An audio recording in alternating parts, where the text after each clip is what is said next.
Nagising si Tata Luciano mula sa mahimbing na tulog dahil sa yugyug ni Nana Caridad sa katawan niya. Ano ka ba naman, Caridad? Parang gusto mo nang iwas-iwas sa katawan ko. Ang hirap mo naman kasing gisingin, Luciano. Pambihira ka. Daig mo pa ang tunog na mantika. Abay, bakit ba? Ang sarap-sarap ng tulog ko'y nagigising ka. May narinig kasi ako, Luciano. Nagkakaingay sa labas. Baka may mga marites lang na nag-uusap, tapos nagkainisan at nag-away. Ano ka ba naman? 10 oras ng gabi may nagbabarites. Caridad, ang mga marites, wala nang pinipiling oras sa mga yan. Basta merong mapagkichismisan arriba ng arriba mga yan. Pero Luciano, hindi mga marites ang narinig ko, kundi nakakatakot na ungol. Ay nako, Caridad, huwag mo na lang kasing pansinin. Baka naman memaya nasasarapan lamang yon kaya umuungol. Hayaan mo siyang damahin ang sarap. Tinampal ni Nana Caridad si Tata Luciano dahil sa sinabi ng matandang lalaki. Aray ko naman, ano ka ba? Bakit ka ba nananakit? Ay, ewan ko sa'yo. Kung ano-ano na kasi lumalabas dyan sa bunganga mo. Masyado na malaswa. Bastos ka. Aba, ano ba bastos to sa sinabi ko? Paano kung kumakain lang yun ng matamis na mangga at napapaungol sa sarap? Ay, ikaw na tao ka. Kung ano-ano agad ang nasa isip mo. Ikaw ang bastos. Lusot ka pa. Alam ko naman kung ano tinutumbok mo. Ikaw pala bastos, Caridad Ano man tumbok ang sinasabi mo? Manong tumigil ka na nga, Luciano. Malapit ka na sa main sa akin. Ang intindihin mo ay yung ingay na kanina ko pa naririnig. Dahil nga pakiwari ko isang mapanganib na aswang yon. Ano ka mo? Aswang? Aba, sigurado ka bang aswang yung lumilikha ng ingay sa labas? Oo, Luciano. Dahil nakakakilabot ang ungol at ingay. Nagtatayuan ang mga balahibo ko. Napatayo si Tata Luciano sa sinabi ng asawang si Nana Caridad, saka dumiretso sa may bintana ng kanilang bahay. Luciano, wag! Wag mo bubuksan ang bintana! May delikado yung gagawin mo! Paano delikado, Caridad? May aswang nga! Ano ba sinasabi mo, Caridad? Natitiyak kong aswang may kagagawa ng ingay na naririnig ko kanina. May aswang sa labas ng bahay natin, Luciano. Malamang, kanina pa siya nagbabanban at nag-aabang sa atin. Aba, lokong aswang yun Bakit hindi niya kilala itong gusto nilang banggain? Tumayo si Tata Luciano at may kinuha sa ilalim ng kamang higaan. Isang samurai ang kinuha niya doon. Galing ang samurai na yon sa isang Hapon na naging kaibigan niya nung araw.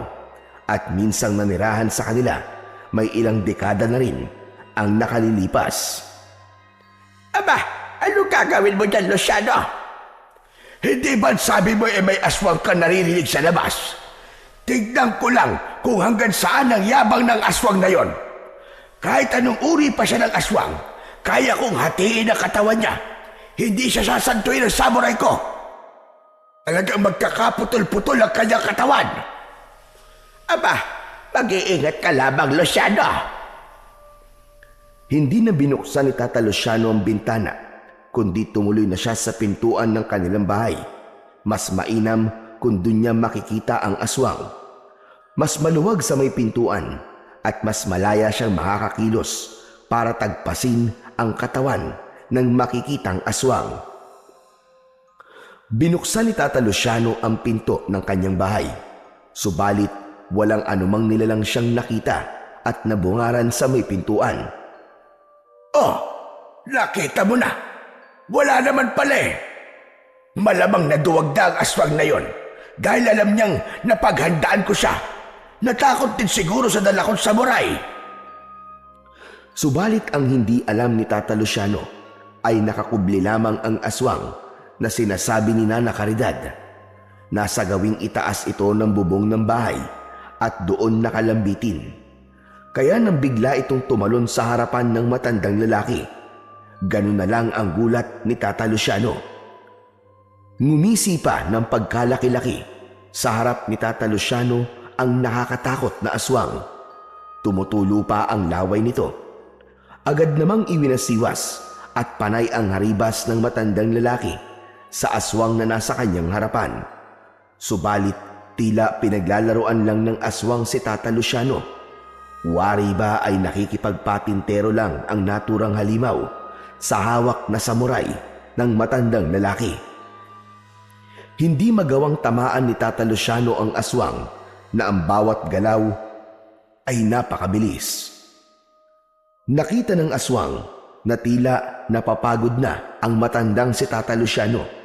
Hinihingal na, kaya minsan pa'y umatungal ang aswang.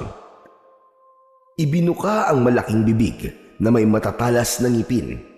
Akmang sasagpangin ng aswang si Tata Luciano na nanghihina nang biglang dumating si Nana Caridad. Hayop ka! Layuan mo ang asawa ko! Umalis ka rito, aswang! Lumayas ka rito! Malakas ang sigaw ni Nana Caridad, kasabay ang pagsaboy niya ng asin na nasa kanyang mga palad sa halimaw na nasa kanyang harapan. Dumikit ang mga butil ng asin sa katawan ng aswang. Ang bawat butil nito ay nagmistulang asido. Umuusok na nag-iiwan ng malalang sugat sa katawan ng aswang, ang asin na isinaboy ng matandang babae. Pumapalaw at gumugulong-gulong sa lupa ang aswang sa sakit na kanyang nararamdaman. Subalit hindi pa rin ito nagpatalo. Pilit itong bumangon at sapilitang initake si Tata Luciano. Nakipagpambuno ang aswang sa matandang lalaki.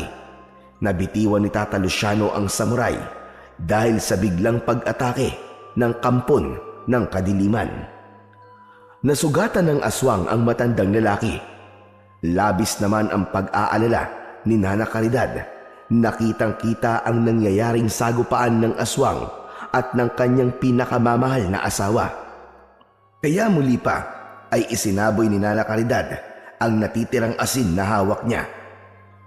Mas matindi ang sakit na idinulot nun sa kampon ng kadiliman hanggang sa lumipad na ang aswang na may pakpak at umuusok pa ang katawan na lumayo. Samantala, hinang-hina at puno naman ng sugat ang katawan ni Tata Luciano nang iwan ng aswang. Nagmamadaling nilapitan at tinulungan ni Nana Caridad ang kanyang asawa. Ay nako, yan nga ba sinasabi ko? Kumusta ka, Luciano? Okay ka lang ba? Hindi ko kinaya ang aswang na yon. Aba, muntik na ako, Caridad. Kung bakit naman kasi ang tigas-tigas ng ulo mo? Nagmayabang ka na naman. Ayan tuloy ang inabot mo. Dahil kaya ko ang aswang na yon. Alam mo yan. Pero kanina ay nakaramdam ako bigla ng paghihina. Kaya di ko nagawang patayin ang halimaw na yon. Ano ka ba naman, Luciano? Normal lang na mangyari sa'yo yon. Dahil hindi ka na gaya ng dati. Baka nakakalimutan mo na wala na sa'yo ang anting-anting na pangontra sa aswang. Natigilan si Tata Luciano. Nun lang niya naalala na tama ang sinabi ng kanyang asawa. Wala na siyang taglay na anting-anting o anumang pangontra sa mga aswang dahil isinuko niya na yon. Matanda na siya para ituloy pa ang pakikipaglaban sa mga aswang. 5 dekada rin siyang naging antingero. Marami na siyang napatay na mga aswang. Maraming tao na rin ang kanyang natulungan. Ang gusto naman niya ngayon ay magkaroon ng panahon kasama ang kanyang asawang si Caridad. Kaya ganap na niyang iniwan ang pagiging isang antingero. Wala siyang pinasahan ng taglay niyang medalyon, kundi ibinaon niya yon sa lupa. Wala na rin siyang planong hukayin yon. Sakaling huhukayin niya ay merong mabigat na dahilan. Paano yan, Luciano? Ayaw mo nang gamitin ang anting-anting Pero hindi naman tayo tinitigilan ng mga aswang. Isa sa dahilan ng patuloy nilang pag-atake ay dahil interesado ang ibang aswang na makuha ang medalyon sa akin. Pangontra man yun sa kanila, pero may magagawa sila para ang pangontrang anting-anting ay magamit nila upang lalo silang lumakas. Kaya interesado silang makuha yon. Paano kung mapahamak tayo, Luciano? Lalo na, wala tayong anumang pangontrang hawak. Ang gagawin lang natin ay ang ibang pamamaraan, katulad ng pagsasaboy ng asin at paggamit ng bawang. Sana nga, tantanan na tayo ng mga kampo ng kadiliman na yan para makapabuhay na tayo ng matiwasay. Nakakapagod na rin ang pakikipaglaban sa mga kampo ng kadiliman. Ang hiling ko lang naman ay may dumating na nilang para maging tagapagligtas ng ating baryo laban sa mga kampo ng kadiliman. Sana nga, Luciano, ay pakinggan ang may kapalang hiling mo na yan para rin sa katahimikan natin. Dahil may sugat si Tata Luciano na kagagawan ng umataking aswang, kaya ginamot na lamang yun ng kanyang asawa. Hindi nila alam kung hanggang kailan sila maghihintay para maging ganap ang katahimikan sa kanilang baryo. Subalit umaasa sila sa himala na darating. Samantala, ang aswang na umatake sa mag-asawang Tata Luciano at Nana Caridad ay nagwawala sa galit dahil sa naging kabiguan. Buwisit! Buwisit! Mainit ang iyong ulo, Pablito. Bakit? Ano nangyari sa lakad mo kagabi?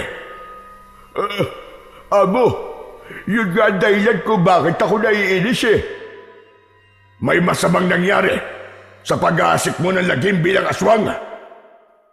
Hayop na matandang yon. Sinong matanda sinasabi mo, Pablito? Sino pa nga ba? Di ang dating antigero. Huwag mo sabihing naisahan ka niya. Buwisit talaga. Nakakagalit. Dapat kasi, hindi ka basta sugod na sugod. Ginagamitan din ng utak ang bawat gagawin. Hindi laging yabang at tapang. Kapag puro yabang at tapang, posibleng mabigo ka lamang at baka ikaw pa ang siyang mapahamak. Amo naman Para mo na rin sinabi na hindi ko ginagamit ang utak ko sa ginagawa kong pagsalakay. Ikaw ang may sabi niyang, Pablito, at hindi ako. Pabihira naman kayo, amo. Kahit papano naman, may utak din naman ako.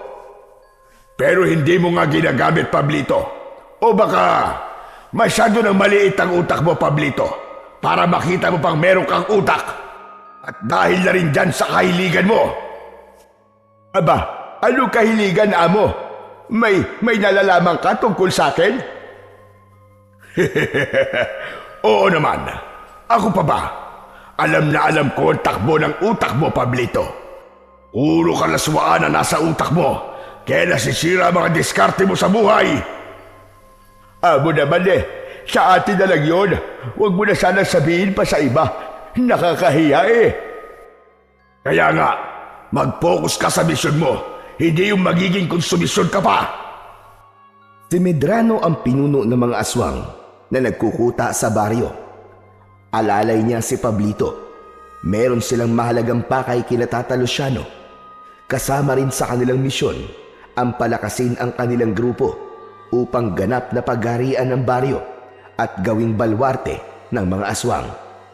Minsan, naglalakad si Tata Luciano. Galing siya sa pagbisita sa kanyang taniman. Maghapon siyang naglinis doon.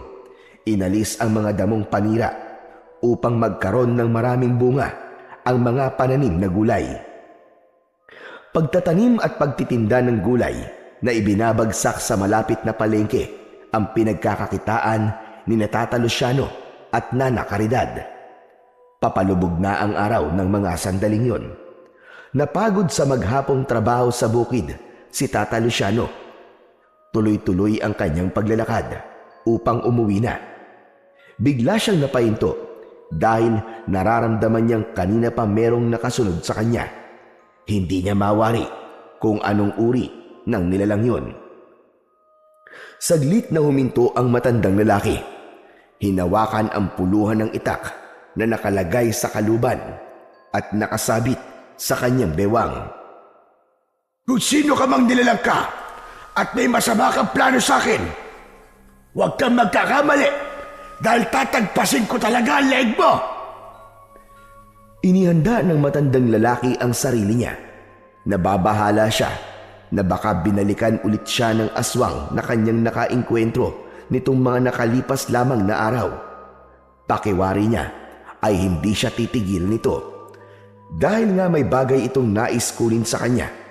Kaya lamang ay hindi siya papayag na makuha yon ng kahit na sino, lalo na ang masasamang nilalang na gaya ng aswang, sapagkat gagamitin lamang yon ng kampon ng kadiliman sa lalo pang paggasik ng kasamaan. Lumingon at tinignan ni Tata Luciano ang gawing likuran niya upang alamin kung sino ang pakiwari niya'y nakasunod sa kanya. Kaya lamang wala siyang nakita na kahit na sino. Iginala din niya ang kanyang mata sa kaliwa at kanang bahagi. Tumingala na rin siya sa pagbabaka sakaling nasa itaas at lumilipad ang nakasunod sa kanya. Kaya lamang ay wala talaga siyang nakitang anuman. Kaya itinuloy na lang ng matandang lalaki ang kanyang paglalakad. Naroon pa rin sa dibdib niya ang kaba at pagkabahala. Subalit pilit niyang iwinawak siyon sa kanyang isipan. Binilisan na lang niya ang kanyang paglalakad. Ngunit ramdam niya na binibilisan din ng nilalang ang lakad nun. Habang naglalakad ay nag-iisip ng paraan si Tata Luciano kung paano ba niya makikita ang nilalang na alam niyang kanina pa nakasunod sa kanya. Muling lumakad ang matanda. Sa pagkakataon na yon ay nakaisip na siya ng paraan kung paano makikita ang nilalang na kanina pa bumabahala at nakasunod sa kanya.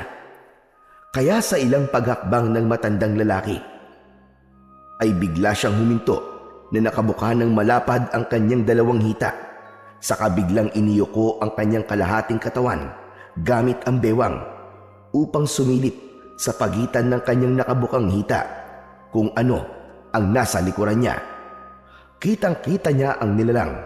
Hindi siya makapaniwala sa kanyang natuklasan dahil hindi naman yon nakakatakot gaya ng hinala niya. Hindi rin aswang na tulad ng naiisip niya kanina, kundi isang bata ang nakita niya. Agad na nagkubli sa malaking puno na nasa gilid lamang ng daan ang batang sumusunod sa kanya.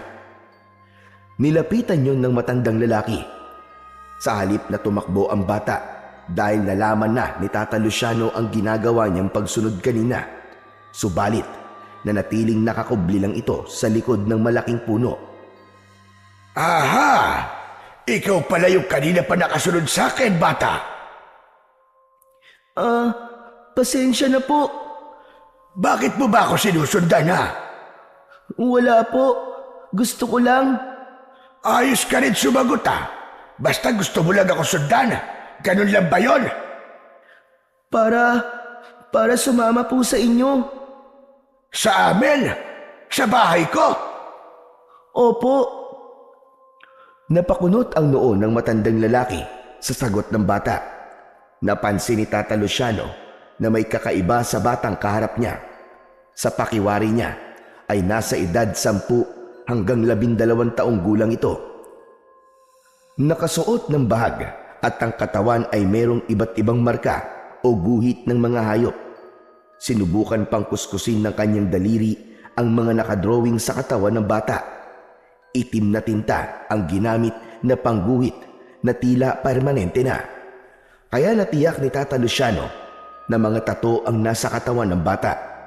Nakaguhit sa katawan nito ang hayop na kobra, leon, tigre, buwaya at isang ibong agila. Aba teka, napakabata mo pa pero napakarami mong tato sa iyong katawan. Gawa po ito ni Ama. Siya po naglagay ng mga ito. Teka, ano nga palang pangalan mo, bata? Ako po si Joko. Joko po ang pangalan ko.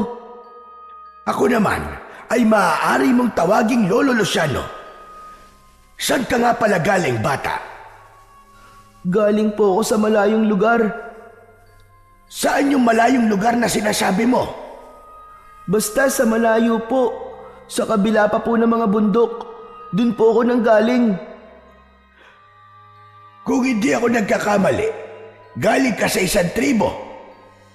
Opo, ang tawag po sa tribo namin ay tribo tatuan. Katulad po ng mga narito sa balat ko, maraming tato.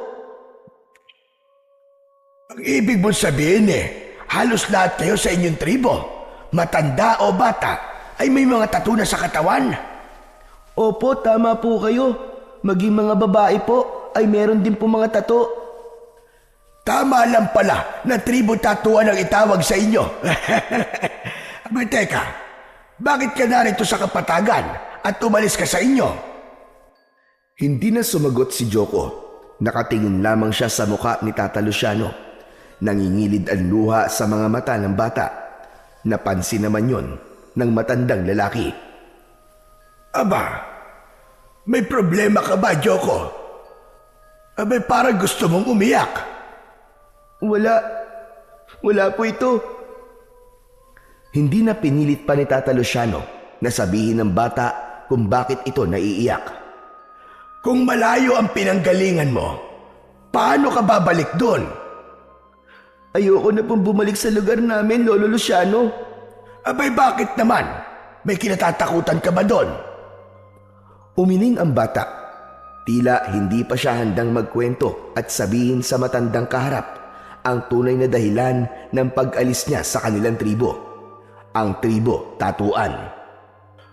Kung wala ka matutuluyan at ayaw mong umuwi sa inyo, gusto mo bang sumama sa akin para doon ka na muna sa bahay namin manuluyan? Talaga po? Isasama niyo po ako sa inyo? Abay, oo naman. Yun ay kung gusto mo. Opo, gustong gusto ko po. O siya, halika. Sumama ka sa akin at uuwi na tayo. Pagkasabi ng matanda na isasama niya sa pag-uwi si Joko, ay agad na umaliwalas ang muka ng bata. Nakita ni Tata Luciano ang kasiyahan nito. Nauna na siyang naglakad at nakasunod lamang sa kanya ang bata. Pagdating sa bahay ay nakakunot ang noo na puno ng pagtataka ang asawa ng matandang lalaki na si Nana Caridad. Abay, Luciano, sino siya? Ba't may kasama kang bata? Kumusta po? Siya si Joko at dito na muna siya titira sa atin. Ano sabi mo? Ikaw nga, Luciano, wag mo akong binibiro. Totoo yun, Caridad. Dito na muna sa atin manunuluyan si Joko. Lola Caridad, ayaw niyo po bang tumira ako dito? Abay nako, tinawag na niya akong Lola. Iho, hindi naman siya ganon. Ang totoo nga, ay masayang masaya ko na may makakasama kaming bata na gaya mo dito sa bahay namin. Magkakaroon kami ng apo. Caridad, hayaan mo na lang muna dito ang bata. Luciano, hindi naman siya ayaw ko, Baka kasi, hinahanap na siya ng mga magulang niya ngayon.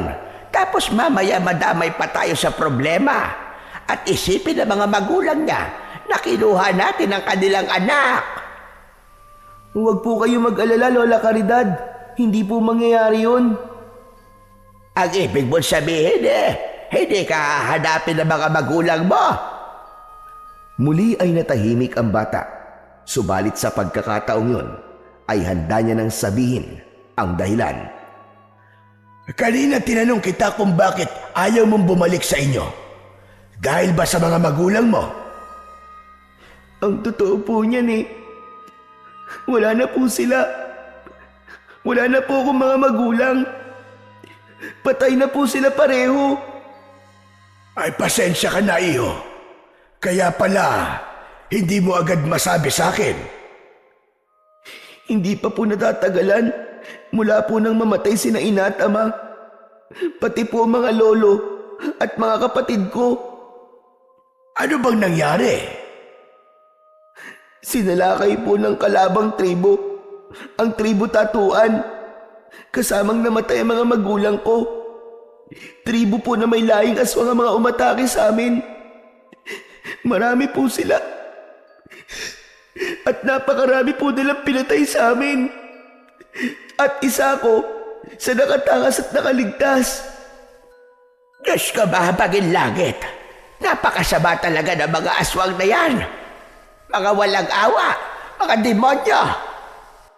Tama po kayo, Lola Caridad. Sila na po naghari sa aming tribo.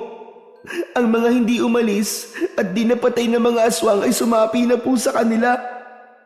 Pumayag na rin silang maging aswang. Pero ako po, ayoko. Ayoko po maging aswang. Kaya tumakas po ako kahit hindi ko alam kung saan po ako pupunta. Sige na, huwag ka na mag-alala, Joko. Dito sa lugar namin, walang masamang mangyayari sa'yo. Ligtas ka rito. Salamat po, Lolo Luciano. Dahil sa sabi mo nga ay wala ka ng pamilya, di kami na magiging pamilya mo ngayon. Kami ang magiging bago mong lolo at lola. Okay lang ba sa inyo, iho? Opo, masaya po ako na may bago po akong lolo at lola. Nako, ang dami na natin na pag-usapan. Hindi ko pa pala kayo na ipaghahanda ng makakain. Akala ko nga, hindi mo na kami papakainin eh. Abay, pasensya ka na, Luciano. Sandali lang at maghahanda ako ng pagkain. Mukhang gutom na rin ito si Joko. Ipinaghanda ng matandang babae ang kanyang asawa at ang batang si Joko. Kanin, ginataang gulay na papaya at tapang karne ang inihain ni Nana Caridad. Maraming nakain ang bata dahil sadyang gutom ito. Maygit isang araw na siyang hindi kumakain mula nang umalis sa kanilang tribo para iligtas ang kanyang sarili. Sa unang gabi ni Joko sa bahay ng mag-asawa ay hindi siya makatulog. Marami ang gumugulo sa isipan ng bata. Ang bagay na yon ay hindi naging lingid sa dalawang matanda. Hindi madali ang pinagdaraanan ni Joko. Tama ka, Luciano. Lalo na't nawalan siya ng mga mahal sa buhay. Sana lang, sa pagtira niya dito sa atin, ay maging maayos siya at makapagsimula ng panibagong buhay. Kaya kailangan natin siya tulungan, Luciano. Walang apo ang mag-asawa. Hindi rin sila nabiyayaan na magkaroon ng anak. Kaya naisip nila na marahil ay pinag-adya ng tadhana na si Tata Luciano ang makakita kay Joko upang may makasama sila. Hindi hinigpitan ng mag-asawa si Joko.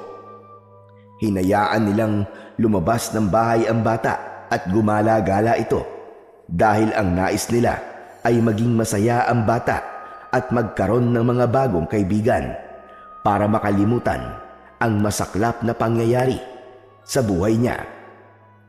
Bata! Bata! Psst! Bata! Ako ba ang tinatawag mo? Oo, Tol. Ikaw nga ang tinatawag ko. Days mo ba ako naririnig? Narinig kita. Nakita kasi kita kanina eh. Galing ka sa highball ni na Lolo Luciano at Lola Caridad. Doon ka ba nakatira? Oo, bago lang ako sa kanila. Apo ka ba nila? Parang ganun na nga. Bakit parang ganon? Ang labo naman ang sagot mo, Tol. Kasi hindi nila ako totoong apo. Pero sabi nila, pwede ko silang tawaging lolo at lola. Dahil sa kanila ako nakatira. Kaya parang apo na rin nila ako. Uy, ayos pala kung ganon. Bakit ayos? Kasi nga, magkakaroon na ako ng bagong kaibigan, Tol. Oks lang ba sa'yo na maging pards na tayo ngayon? Maging utol kita. Ha? Oo naman. Masaya ako na maging pards mo ko, maging kaibigan. Ayos! O sige, ako nga pala si Binoy. Ako naman si Joko. O yan magkaibigan na tayo O ano, sama ka ba? Saan? Wala, ikot-ikot lang tayo, maglalaro. Wala kasi akong makalaro dito Yung iba kasi maarte. Ayoko kasi ng mga maarte kalaro Ikaw ba? Siyempre hindi. Ayos, tara na, maglaro tayo. Kung gusto mo, maligo pa tayo sa ilog Pwede rin, tara. Ay, siya nga pala. Galing ka ba sa preso? Ha? Ano yun? Pambira ka naman Yung sa kulungan, kung dati ka bang nakulong. Hindi. Saka, wala naman akong kaaway o masamang ginawa Kaya hindi pa ako nakukulong. Kasi naman, ang dami-dami mong tattoo Dinaig mo pa ako. Kaya nga, ang astig mo tignan dahil dyan sa mga tattoo mo. Parang gusto ko rin magkaroon ng ganyang mga tattoo Binoy, hindi mo ako dapat kinaiinggitan. Kasi nga, yung ganitong tato ay pamilyar lamang sa tribo namin. Kaya, may mga ganito kami sa katawan namin. Wow! Ang astig naman ng tribo nyo. Sana makarating din ako doon. Hindi na. Wala na ang tribo namin Naubos na. Hala, bakit? Mahabang kwento, Binoy. Sa ako na lamang sasabihin sa'yo. Sige, bahala ka na nga. Tara na, maligo na muna tayo sa ilog. Kasi init na ako Ganun lang kadali. Nagkaroon ng bagong kaibigan si Joko sa katauhan ng makulit at astig na batang si Binoy. Naging palagay naman ang loob ng batang mula sa tribo ng tatuan. Kayang-kaya niyang pakibagayan ang katulad ni Binoy. Aba, magaling naman. Nagkakilala na pala kayo ni Binoy. Opo, Lolo Luciano. Naligo na nga po kami sa ilog Ang sarap-sarap po maligo. Mag-iingat ka ron, Joko, Marami na bata ang nalunod doon. Hindi po ako malulunod, Lola Caridad. Marunong po akong lumangoy. Kung ganun pala, ay dapat mong turuang lumangoy ang Lola Caridad mo. Paano? Ang tanging alam lang niyang langoy ay langoy aso. Tapos, muntik pang malunod. Kung makayabang naman ito matandang ito, ikaw ba? Mahusay ka ba lumangoy? Hindi, pero marunong ako. Lola Caridad, gusto niyo po bang turuan ko po kayo? Nako, hindi na Baka magkabali-bali lamang ang mga buto ko. Kaya na ako kahit di ako marunong lumangoy. Paano ka makakapaligo sa ilog kung di ka makakalangoy? Luciano, hindi ko kailangan lumangoy kapag maliligo sa ilog. Aba, siya nga naman. Kasi nagdadala ng tabo ang Lola Caridad mo kapag gusto niya maligo sa ilog. Mas gusto niya magbuhos na lang kaysa lumangoy. Natawa na lamang si Joko sa ganung biruan at kulitan ng mag-asawang kumupkup sa kanya. At unti-unti nang napapawi sa alaala niya ang masakit na pangyayari sa kanyang buhay. Samantala, sa kabilang dako, isang hindi magandang pangyayari ang nakarating kay Medrano. Mula yon sa isang lumilipad na aswang na nagatid sa kanya ng balita. Hindi maaaring mangyari yun. Hindi maaari yun. May masamang nangyari ba, Amo? Mga wala silang kwenta. Mga inutil. Alin po ba yun, Amo? Hinayaan nilang mangyari yun. Mga hangal sila. Mga walang silbi. Amo, ano po ba yun? Kanina pa po kayo nagagalit Samantalang hindi mo naman sinasabi sa akin ang ikinakagalit nyo. Bakit, Pablito? Kapag sinabi ko ba sa'yo ang kinakagalit ko, mawawala ang inis ko? Depende sa'yo yun, Amo. Kaya nga wag mo na lamang akong kulitin para alamin pa yon. Kung wala ka rin namang maitutulong, buwisit ka. Tumahimik na lamang si Pablito. Ayaw niyang dagdagan pa ang inis ng kanyang amo. Kaya mainam na itikom na lamang niya ang kanyang bibig kaysa masaktan pa siya ng kanyang among si Medrano. Naging malaking tulong din sa matandang mag-asawa ang pagkupkup nila kay Joko. Dahil may nakakatuwang si Tata Luciano sa trabaho niya sa bukid. Ang galing! Ang lalaki na po ng bunga ng mga tanim niyong gulay, Lolo Luciano. Tama ka. At sa susunod na linggo ay pipitasin na natin yung mga yan upang may pagbili. Sige po, tapos sasama po ako sa inyo sa pagbibenta po ng mga gulay. Marunong kang magbenta? Opo, kayang-kaya ko po yun. Nasa ganung pag-uusap ang dalawa nang may maramdamang kakaiba si Joko. Kasunod nun ay may naamoy siyang pamilyar sa kanya. Sumingot-singot sa hangin ang bata. Hala, bakit ganun? Narito na rin sila. Bakit, Joko? Ano bang nararamdaman mo? At anong naaamoy mo? Nandito na po sila, Lolo Luciano. Ano ba yon? Saka bakit panay ang singot mo sa hangin? Naamoy ko po sila. Ang aswang. Ano ka mo? Aswang! Opo, Lolo Luciano, naamoy ko po sila. May aswang po na malapit lang po dito sa kinaroroonan natin. Aba, pero araw na araw Maliwanag pang paligid.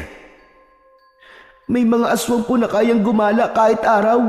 Hindi po nila kinakatakutan ng liwanag. Ibig mo bang sabihin, ang naaamoy mo ay katulad ng aswang na umatake sa inyong tribo? Opo, tama po kayo, Lolo Luciano. Nakarating na rin po sila rito.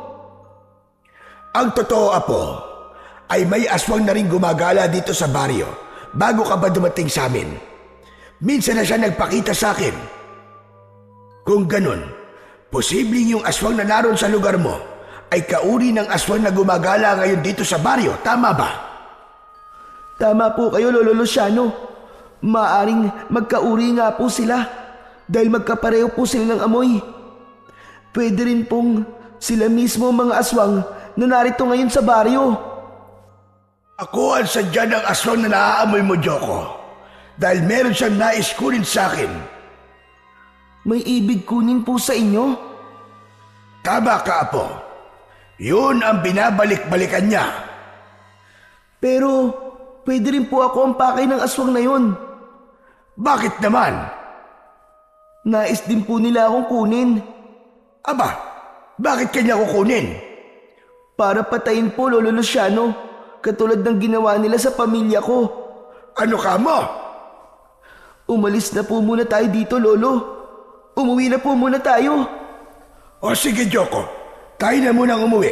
Sa bahay na lang natin ipagpatuloy ang ating pag-uusap. Dahil baka nga nasa paligid lang natin ang aswang na sinasabi mo. Umuwi na muna ang dalawa upang iwasan ang nararamdaman nilang panganib na hatid ng aswang na sinasabi ng batang si Joko.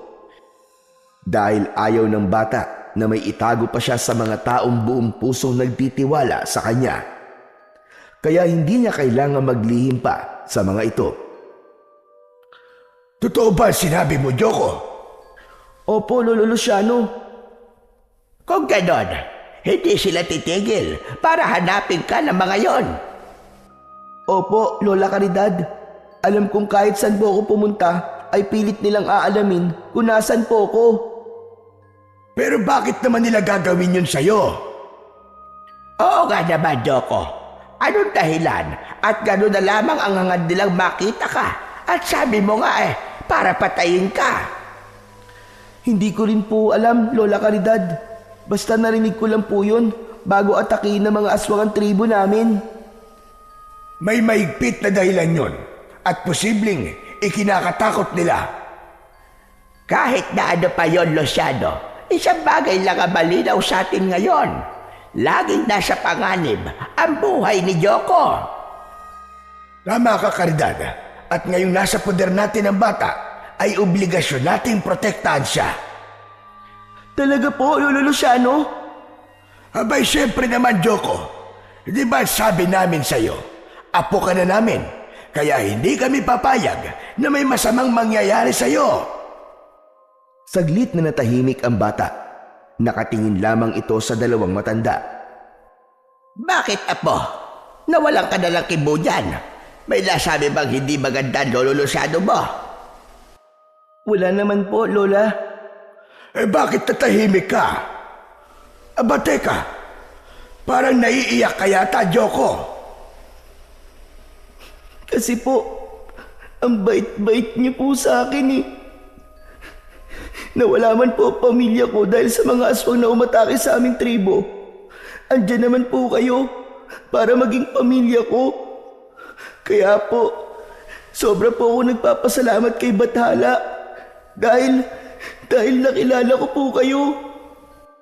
Nagmumula sa puso ang mga salitang yon na binitiwan ni Joko. Bagay naman na tumagos sa damdamin ng mag-asawa. Kaya lumapit sila sa bata at niyakap ito. Ipinaramdam nila ang pagmamahal na alam nilang hinahanap ni Joko. Ipinadama nila na hindi nag-iisa ang bata dahil sila ang bagong pamilya nito. Ang bagay na palaisipan kay Joko at sa dalawang matanda ay malinaw naman para kay Medrano. Kaya ipinaalam na rin niya kay Pablito ang tunay na dahilan ng kanyang ikinagagalit. Kung ganun, amo, nakatakas ang bata. Oo, Pablito. Ang batang kabilang sa huling lahi ng mga tribo tatuan. Siya nga ang batang nakatakda na posibleng tumapos sa inyo, amo, para tapusin na rin ang iyong pangunguna sa mga aswang. Ganun na nga, pero hinayaan nilang makatakas ang buwisit na batang yon. Pero amo, isa lang siyang bata, hindi ba? Bakit, Pablito? Mananatili ba siyang isang bata lamang? Lalaki siya, at kapag umabot sa takdang gulang at naging ganap na binata, ang lakas niya ay magiging katapat ng lakas ko. Ang bertud sa kanyang dugo mula sa tribong tatuan ay magkakaroon ng bisa na lilipol sa lahi natin. Kung ganon, hindi na siya dapat pang umabot sa edad na maging ganap na binata. Ganon na nga, Pablito. Kaya habang bata pa siya at ang bertud na nasa kanyang dugo bilang kasapi ng tribong tatuan at hindi pa nagkakaroon ng bisa, ay dapat na siyang mawala. Kaya kamatayan lamang ang makapipigil sa kanya. Kung ganon, dapat na natin siyang makita, amo. Tama ka. At madali na natin siyang makikilala, Pablito, dahil yun sa mga tattoo na taglay niya sa katawan. Bihira ang batang merong tato. At malamang siya lamang yun, ang batang galing sa tribong tatuan. Saan naman natin siya hahanapin, amo? Yan ang dapat nating alamin. Pero sabi ng aswang na nagbalita sa akin, posibleng hindi lumayo ang bata. Maaaring nandito lang siya sa baryo kinaroroonan natin, amo. Posible nga yun. Kaya yun ang gagawin, Pablito. Hahanapin natin. Hindi tayo dapat pag-aksaya ng panahon. Huwag na nating hintayin na lumaki pa ang batang yun. Dahil kapag lumaki siya, buhay natin na malalagay sa panganib. Ang kinabukasan natin bilang mga aswang ang siyang matatapos. Isang umaga, naiwang nag-iisa sa bahay si Joko dahil may mahalagang gagawin ang mag-asawang Tata Luciano at Nana Caridad. Naglilinis ng bahay si Joko dahil yun ang bilin sa kanya ng dalawang matanda. Papatapos na rin siyang maghugas ng mga platong kanilang pinagkainan ng umagang yon nang marinig niya ang pagtawag ng bagong kaibigan na si Binoy. Uy, si Tol Binoy yun ah. Tinatawag niya ako. Mabilis na itinaob ni Joko ang mga platong yari sa lata at nagmamadaling pinunasan ang basang banggerahan at saka pinuntahan ang kaibigan. Ayun! Buti na lang at lumabas ka na, Tol Joko. Akala ko, mamamalat na ako sa kakatawag sa'yo, Tol eh.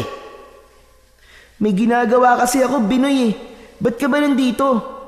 Tol, tara, sumama ka sa akin. Ha? Saan tayo pupunta? Maliligo na naman ba tayo sa ilog? Hindi. Siyempre, iba naman ang adventure natin ngayon. Hindi lang naman paliligo sa ilog ang pwede natin gawin eh. Marami pa. Ano nga yun? Mangangasa tayo, Tol. Para magkaroon tayo ng pang-ulam. Tsak matutuwa ang lolo't lola mo nito. Aba, mga ngaso? Ayos yun, Binoy ah. Yan din ang ginagawa ko dati sa bundok, dun sa aming tribo. Nangangaso ng mga ligaw na hayop. Yun naman pala eh. Tama-tama. Marunong ka naman pala nun eh. Tsak, makakahuli tayo ng baboy Ramo. Ang gawin natin, piliin natin yung medyo maliliit para hindi mahirap pulihin. Kaya lang, tol, wala akong pana eh. Hindi ko nadala nang umalis ako sa amin. Nakalimutan ko kasing dalin eh. Akong bahala. Meron ako sa bahay namin. Bigay sa akin ng tiyo ko. Yun ang gagamitin natin. Aba, ayos. O sige, tara na. Para makahuli na tayo at magkaroon ng masarap na pang-ulam bukas. Sumama na si Joko sa kaibigan niyang si Binoy. Sabik na rin kasi siyang gawin ang pangangaso dahil dati niya nang ginagawa yun. Samantala, habang abala ang dalawang bata na sina Joko at Binoy sa bukana ng gubat, kung saan ay nag-aabang sila ng magagawiroong baboy Ramo, may nilalang na kanina pa pala nagmamatsyag sa kanila. Yun ay walang iba kundi si Pablito na nagsimula ng pumunta sa kung saang lugar upang alamin kung nasa baring yun ang batang hanap nila. At dalawang bata na yun, iba ang pakiramdam ko sa kanila. Parang may kakaiba. Lalapitan ko sila, makikipag-usap ako. Nang mapansin ni Pablito na naupo ang dalawang bata para magpahinga, ay sinamantala niya ang pagkakataon upang makausap ang mga ito. Pasensya na kayo Magtatanong lang sana ako, mga bata. Ano po bang itatanong nyo? Naliligaw po ba kayo? Hindi. Juan, ano bang ginagawa nyo rito? Hindi ba kayo natatakot na baka merong ligaw na hayop na umatake sa inyo? Yun nga po ang hinihintay namin, Manong eh. Kasi po, nag-aabang po kami ng ligaw na hayop na uhulihin. Aba, talaga? Ang tatapang nyo naman pala kung ganon. Mas matapang po itong si Joko. Kasi siga po yan.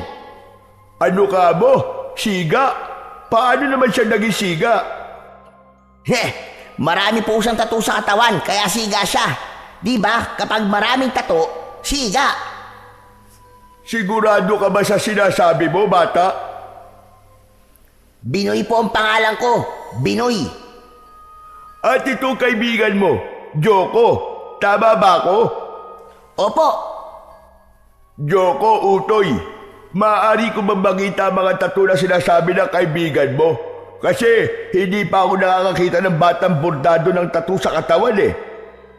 Bakit po? Kwan, para makita ko lang kung totoo nga sinasabi niya. Ayoko po. Saka bawal po eh. Aba, bakit bawal? Yun po kasi ang bilin sa akin dati ng mga magulang ko. Hindi ko po pwedeng ipakita kung kanino lang ang mga burdang tattoo ko sa katawan. Kaya pasensya na po. Ganun ba? Sige, kung ayaw mo, huwag na lang. Saka medyo mahihain din po kasi tong kaibigan ko, Manong eh. Kaya pasensya na po kayo Sige, pero isang tanong na lang. Saan ba kayo nakatira? Dito lang ba? Bago pa sagutin ng dalawang bata ang tanong ni Pablito, ay nakita ni Binoy na may lumabas na batang baboy Ramo sa may damuhan, kaya agad niya tong hinabol upang panain. Joko, halika na! Sundan natin yung batang baboy Ramo! Baka makawala pa yun!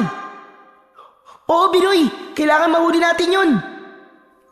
Iniwan na ng dalawang bata si Pablito.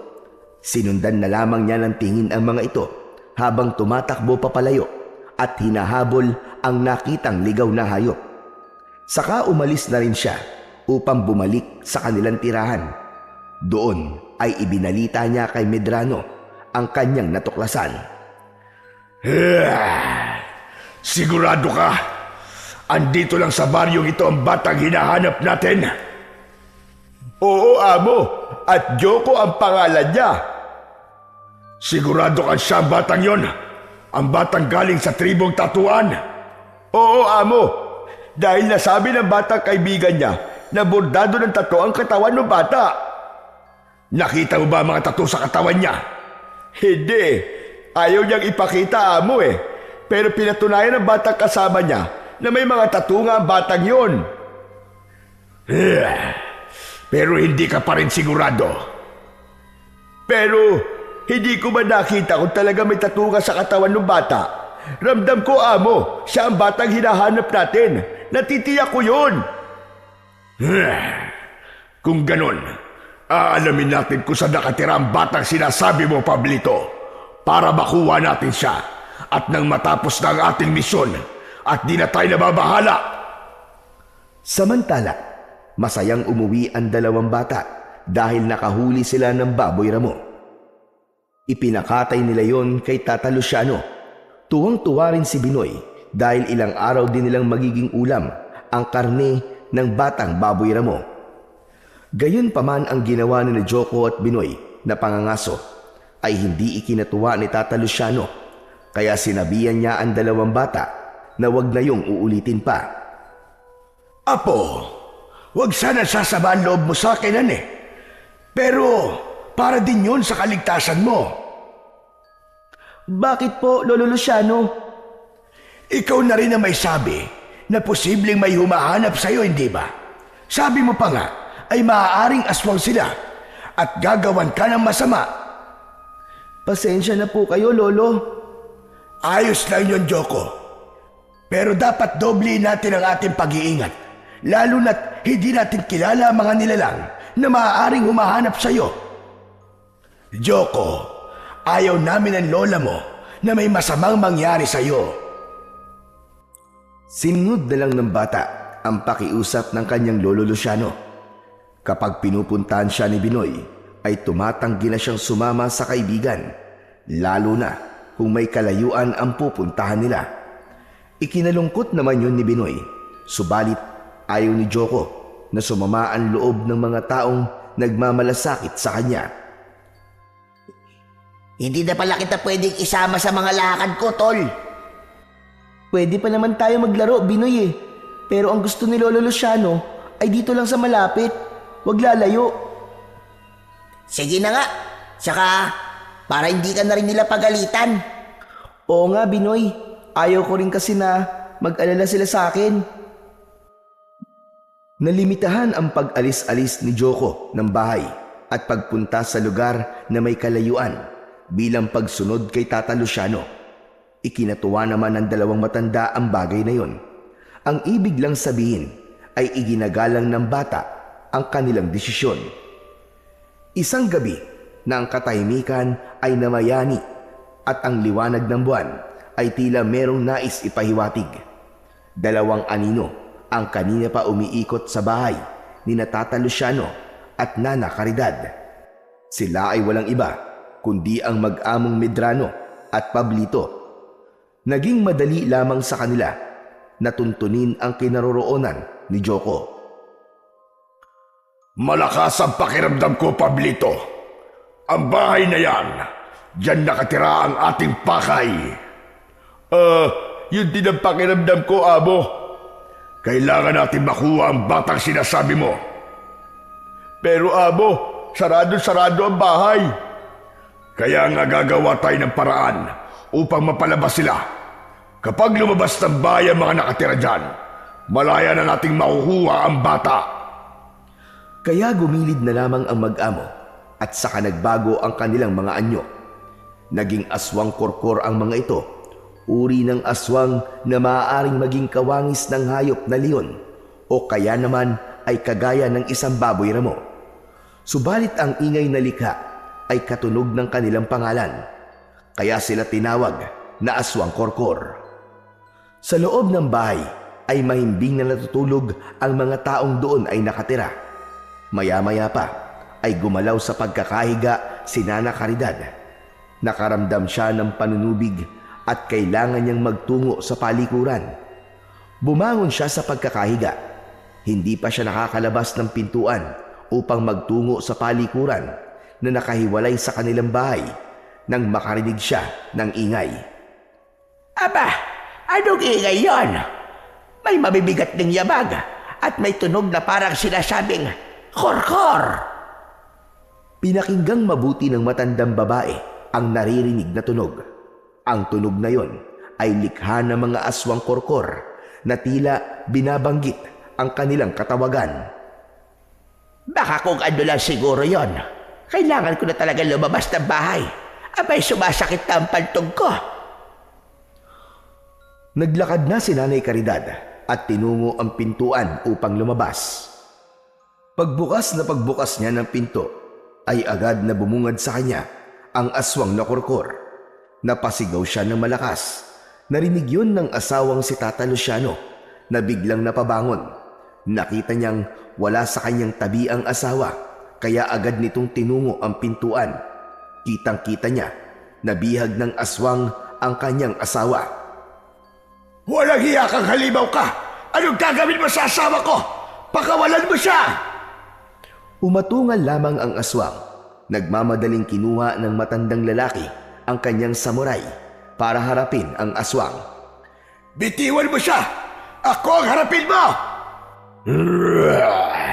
Gusto mong pakawalan ko ang gurang na ito? Kung biktima ang kailangan mo, ako na lamang at huwag ang asawa ko! Luciano! Luciano, tulungan mo ako! Kung gusto mo talagang iligtas ang asawa mo, ibigay mo sa akin ang batang nakatira dito. Sino bata sinasabi mo? Walang bata rito! Magkakaila ka pa. Hindi kami pupunta dito kung wala rito ang batang hinahanap namin. Andito ang batang mula sa tribo Tatuan. Anong kailangan nyo sa batang sinasabi mo? Hindi na yun mahalaga. Basta ibigay mo siya sa amin kung nais mong pakawalan ko ang babaeng ito. Luciano, huwag kang makikinig sa kanila. Huwag mong ibibigay sa kanila si Yoko. Nagmamatigas pa kayo. Kapag hindi mo ibinigay ang bata, magsisisi ka tanda sa pwede kong gawin dito sa asawa mo. Huwag! Huwag mo sasaktan si Caridad! Ayaw mo saktan ko siya, kaya ibigay mo na sa akin ang batang nakatira dito sa bahay mo. Samantala, ng mga sandaling yon, ay gising na si Joko. Nakakubli siya at nababahala sa mga nangyayari. Kitang-kita niya ang mga aswang na kausap ng kanyang lolo Luciano. Hindi siya maaaring magkamali. Sila ang uri ng aswang na umatake sa kanila at pumatay sa kanyang mga magulang at mga katribo. Naghihintay ako. Asan ang bata? Ibigay niyo siya sa akin. Bakit ba gusto niyo siyang kunin? Anong kailangan niyo sa kanya? Hindi mo na kailangang malaban pa. Tama na maraming tanong. Gawin mo na lamang ang nais kong mangyari. Sabi ko sa'yo, hindi mo maaaring basta kunin ang bata. Nasa ganung pagtatalo, sina Tata Luciano at ang aswang na si Medrano nang kumulog ang kalangitan na may kasamang paggidlat. Tila nagbabadya ang malakas na ulan. Nakaramdam ng takot ang aswang na kurkur. Biglang tumakbo ang mga ito papalayo. Dala si Nana Caridad. Ayaw ng mga aswang na kurkur na mababasa sila ng ulan. Wala namang nagawa si Tata Luciano na hindi alam ang gagawin nang tangayin ng halimaw ang kanyang asawa. Walang yang aswang yon! Dinala niya si Caridad! Lola Luciano, sana po, ibinigay niyo na lang po ako para hindi na po nila tinangay si Lola Caridad. Apo, ayaw din ang Lola Caridad mo na ibigay ka sa kanila. Pero ang lola naman po ang kinuha nila. Huwag kang mag-alala, Apo. Gagawa ko ng paraan. Babawiin natin ang Lola Caridad mo sa mga aswang na yon. Tutulungan ko po kayo, Lolo. Hindi po ako papayag na may gawin po sila masama kay Lola Caridad. Samantala, sa lugar naman na kinaroroonan ni Medrano at Pablito, ay ikinulong nila sa isang malaking hawla ang matandang babae. Nasaan yung tao na noon ang mga ito? Mga walang hiya kayo. Kahit nagpalit na kayo ng anyo, ay kasing pangit pa rin kayo ng ugali nyo. Pakawalan nyo ako rito, mga damuho kayo. Ano bang kailangan nyo sa akin? Bakit nyo ako dinala rito? Saka bakit nyo gustong kunin si Joko? Ano ba plano niyong gawin sa bata? Pwede ba, Gurang? Tumahimik ka na lamang riyan. Masyado ka maingay. Nakakairita ang bunganga mo. Hindi ako titigil sa pag-iingay. Hanggat hindi niyo ako pinapakawalan. Mga demonyo kayo! Sige, subukan mo pang mag-ingay. At baka wasakin ko na ang bunganga mo. Ibang magalit si Amo. Kahit senior citizen ka na. Aba, papatulang ka yan. Wala akong pakialam. Kahit patulan pa niya ako. Sige, gawin mo! Gusto mo talaga ako subukan? Ba, mukhang naghahanap talaga ng sakit ng katawan ng Gurang na ito ah. E di ibigay natin ang hinahanap niya. Lumapit si Medrano sa pinagkukulungan ni Nana Caridad. Masama ang tingin ng matandang babae sa lalaki. Ano kailangan mo sa akin, ha? Hindi ba sabi ko, itikom mo yung bunganga mo, Gurang? Kung ayaw ko, ha? Ayokong itikom ang bibig ko! Ayaw mo, ha? Isang malakas na suntok ang pinakawalan ni Medrano at tumama yon sa bibig ng matandang babae. Dumugo ang nguso ni Nana Caridad. Hayop ka! Napakawalang hiya mo! Hindi mo na iginalang ako bilang isang matandang babae! Sinabihan ka na kanina ni Ako, pero ayaw mo makinig. Kaya tama lang yan sa'yo. Ayan, sumabog tuloy ang uso mo. Hayop kayo! Magbabayad kayo sa ginawa niyo ito sa akin! Talaga? Magbabayad kami? Ay ligaganti ako ng asawa ko! Sa tingin mo, ay may magagawa siya. Kanina nga wala siyang nagawa. Katulad mo lang ang asawa mo na walang kayang gawin kundi ang magbunganga. Sa bahay ni Tata Luciano ay labis ang kalungkutan nila sa mga nangyari. Lolo Luciano, ano pong gagawin natin? Kailangan po natin tulungan si Lola Caridad. Iligtas po natin siya. Oo, Joko. Ililigtas natin ang lola mo.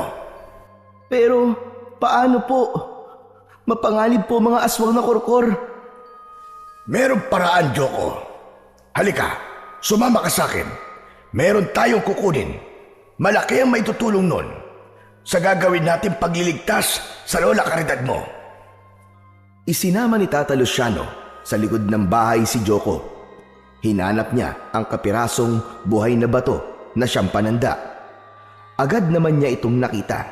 Inalis ang batong pananda at kinuha sa bata ang hawak nitong pala. Teka, ano pong huhukain mo, Lolo Luciano? Gaya na sinabi ko sa'yo, ang bagay na makakatulong sa atin para mailigtas natin ang iyong Lola Caridad. Sinimulan ng magukay ni Tata Luciano. Saglit pa ay may tinamaang metal ang pala na gamit sa pagukay. Isang maliit na baul na yari sa metal ang hinukay ng matanda. Kinuha niya yun at binuksan. Nasa loob ng metal na baul ang isang kulay abong supot na yari sa balat ng hayop. Kinalag ang tali at lumitaw ang isang medalyon na hugis at sulok.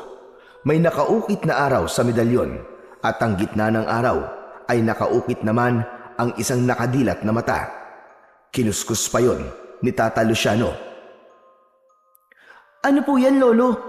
Para saan po yan? Isa itong medalyon, isang uri ng agimat o bertud na magbibigay ng lakas at kakaibang kapangyarihan na tutulong sa atin upang mailigtas natin ang iyong Lola Caridad. Talaga po, Lolo? Oo, Apo. Matutulungan din po kaya ako ng bertud na yan, Lolo? Tanging ang bertud lamang ang makapagsasabi nun, Iyo. Kaya umasa na lang tayo at magtiwala. Matagal na panahon na rin na itinatago ni Tata Luciano ang bertud na hawak niya dahil ang nais niya ay isang simpleng buhay. Wala na siyang planong hukayin at gamitin pa sana ito. Kaya lamang ng mga sandaling yon ay buhay ng kanyang asawa ang nasa panganib. Nalagay sila sa isang mahirap na sitwasyon at dahil yon sa pagdating ni Joko sa buhay nila, muling nangyari ang bagay na kanilang iniiwasan. Lolo Luciano, pasensya na po kayo. Aba, bakit ka humihingi ng pasensya sa akin, Apo? Kasi po, nang dahil po sa akin, nadamay po kayo sa gulo ng buhay ko. Alam ko pong ako po ang gustong kunin ng aswang, pero pati po si Lola Caridad, dinamay po nila. Huwag mong isipin yun, Apo. Kaya nga po, kahit ano po gagawin ko, Lolo, para walang masamang mangyari kay Lola Caridad. Mamaya bago dumilim, ay hahanapin natin kung saan naroon ang mga aswang na kumuha kay Caridad. Matutulungan tayo ng medalyon na ito para masumpungan natin ang kinaroroonan nila. Nakahanda po ako, Lolo. Kunin mo ito, Joko. Ano po? Ibibigay niyo po sa akin ang bertud na yan? Oo, Apo. Ikaw ang mag-iingat niyan. Bakit po ako? Ikaw ang kailangan nila. Ikaw ang puntirya nila. Kaya mas kailangan mo yan. Kunin mo at isuot mo sa iyong leeg. Sumunod si Joko sa sinabi ng kanyang lolo Luciano. Kinuha niya yon sa matanda at ikinuwintas ito. May kakaibang enerhiyang naramdaman ang bata nang isuot niya sa kanyang leeg ang bertud na ibinigay ng matandang lalaki. Napansin ni Lolo Luciano ang kakaibang reaksyon ng bata. Bakit, Joko? Ano nangyayari sa'yo? Anong nararamdaman mo? Hindi ko po maipaliwanag, Lolo. Parang may kung ano pong pumasok sa katawan ko. Ibig lang sabihin ay magandang senyalis yun. Positibong bagay para sa'yo. Nang kumagat na ang dilim, ay naghanda ang dalawa para sa kanilang gagawing misyon. Inihanda ni Tata Luciano ang ilang armas na kailangan nila. Nang ganap na makapaghanda ang mga ito, ay sinimulan na nilang bagtasin ang daan patungo sa lugar na ituturo sa kanila ng medalyon na nasa katawan ni Joko. Hindi sila makapaniwala na hindi naman pala kalayuan ang pinagdalhan ng aswang kay Nana Caridad. Malapit lang pala, Joko. Oo nga po, Lolo Luciano. May lumang bahay pala sa lugar na ito. Ngayon ko lang din ito nakita. Siguro po, nasa loob po ng lumang bahay na yan si Lola Caridad. Kailangan makapasok tayo dyan, Apo. Kayang-kaya ko pong gawin yun, Lolo Luciano. Ako na lang po ang papasok sa loob. Talaga bang kaya mo, Joko? Opo, Lolo. Ako na pong bahala. Maiwan na lang po kayo dito sa labas. Dahan-dahan nang lumapit si Joko sa lumang bahay. Naghahanap ng madadaanan nang biglang may humawak sa kanya. Ganon na lamang ang gulat ng bata nang makita kung sino ang humawak sa kanyang braso. Si Pablito yon, ang kanang kamay ni Medrano. Saan ang punta mo, bata? Bitiwan mo ako! Bitiwan mo ako! Tingnan mo nga naman. Di na kami mahihirapang balikan at hanapin ka dahil nandito ka na. Nakita ni Tata Luciano na nahuli ni Pablito ang bata, kaya nagmamadali siyang lumapit. Huwag mo siyang pakialaman! Aba, pati ikaw tanda, nandito ka na rin. Aha, alam ko na. Gusto niyo mag-reunion kayo ng babaeng gurang na nakakulong sa loob. Anong ginawa niyo sa asawa ko, mga hayop kayo? Nasaan siya?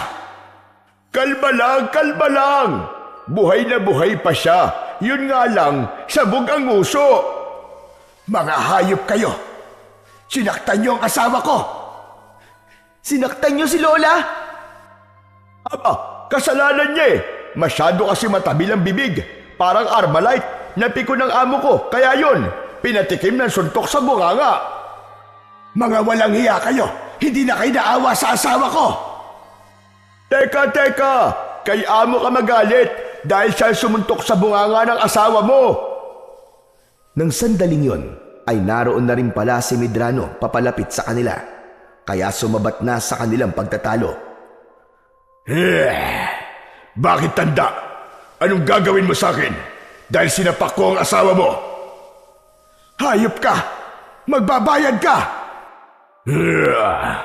Hanggang diyan ka lang naman eh. Puro kayabang. Amo, wala na saysay ang pakikipagtalo sa matandang yan. Heto ang kailangan natin, oh. ang batang sinasabi ko sa'yo. Bitiwan mo ako! Bitiwan mo ako! At bakit naman kita bibitiwan, ha? Ikaw nga kailangan namin, hindi ang mag-asawang gurang. Pablito, ipasok ng batang yan. Dalhin sa loob. Huwag niyo siyang isama! Huwag niyo pakialaman ang bata! Di ba ang gusto mo? Sunduin ang asawa mo, kaya nandito ka. Huwag ka mag-alala. Makakalaya na siya. Pakakawalan ko na siya. Kapalit ng batang hawak ni Pablito. Halika na, bata! Pasok na tayo sa loob! Talaga bang pakakawalan niyo na si Lola Caridad? Pag sumama ako sa inyo? Oo, bata. Dahil ikaw lang naman ang kailangan namin eh. Lolo, huwag na po kayo mag-alala. Makakasama niyo na po sa pag-uwi si Lola Caridad. Ako na po ang bahala sa sarili ko. Gusto mang pigilan ni Tata Luciano ang bata, kaya lang ay alam niyang hindi papayag ang mag-amo. Maging siya man ay baka makatikim ng suntok, kaya naluluha siyang pinagmasdan na lamang si Joko habang bitbit papasok sa lumang bahay. Naisip ni Tata Luciano ang bertud na nakakwintas sa bata. Yun na lamang ang tangi niyang pag-asa para walang masamang mangyari kay Joko. Naghintay si Tata Luciano para ilabas ni Pablito ang asawa niya na kanilang bihag. Habang nakatingin sa lumang bahay ang matandang lalaki, ay biglang may humawak sa kanya at hinila siya. Ganun na lamang ang gulat niya, subalit napalitan yun ng saya nang makilala ang humila sa kanyang kamay. Aba, Caridad! Bakit nandito ka? Di ba dapat naroon ka sa loob? Nakatakas ako, Luciano. Huwag ka maingay. Hindi nila naikandado na maayos ang kulungan ko. Kaya nakalabas ako. Si Joko, nasan siya? Kasama mo ba? Kasama ng 2 aswang. Dinala sa loob. Ano ka mo? Abay, bakit isinama? Kapalit ng kalayaan mo. Yun din ang gusto ng bata. Mas mahalaga sa kanya na makalaya ka. Abay, paano na ngayon yan? Tsak may gagawin silang masama kay Joko. Narinig ko ang pag-uusap nila. Papatayin nila ang ating apo. Ano ka mo? Oo, Luciano. Dahil galit sila sa tribong tatuan na pinagmula ng bata.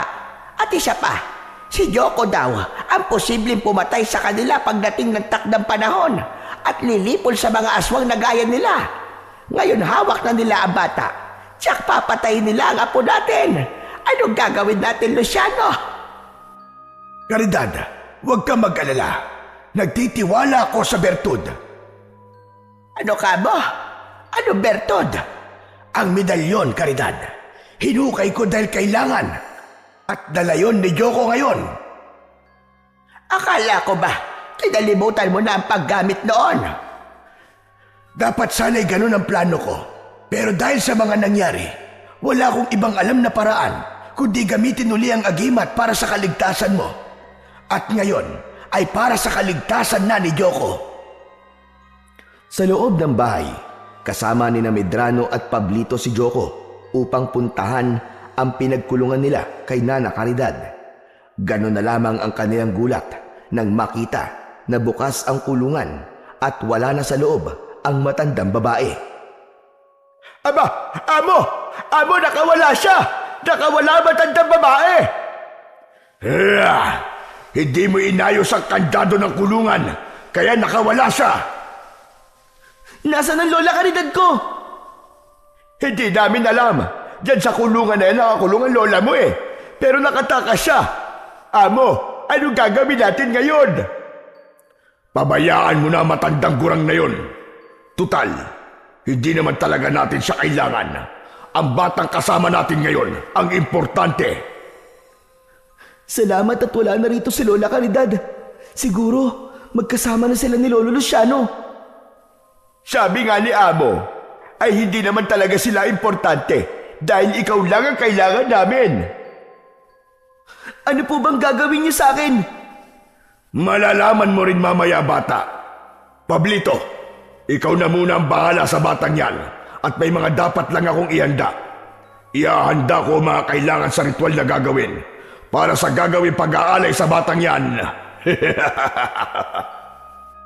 Iniwan na ni Medrano si Pablito habang mahigpit na hawak sa braso ang batang si Joko. Napaisip na nagtataka ang bata sa mga sinabi ni Medrano. O ano, narinig mo siguro yung sinabi ni Amo? Gagawin niyo akong alay? Oo naman, dahil dapat ka mawala bata, dahil ikaw ang banta sa aming lahi. At bago ka pa dumating sa takdang gulang, ay dapat ka nang gawing alay, na siya ring magiging kamatayan mo. Hindi maaari ang gusto niyo. Wala ka na magagawa pa. Hindi ako papayag na gawin yung alay. At kung merong dapat mamatay ay kayo yun. Dahil masasama kayo. Pinatay niyo ang pamilya ko at ang mga katribo ko.